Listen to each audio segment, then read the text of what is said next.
Pe-al Sofiu Iah l-a creat, când stelele și luna de pe cer încă nu existau.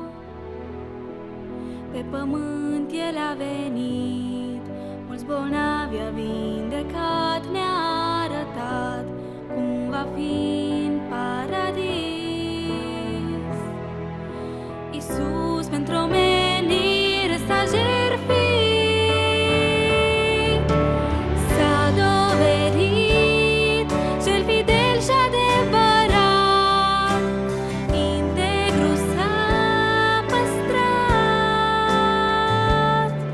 Cu drag de noi se va îngriji, căci e iubitor, fiind pentru toți rege al regilor.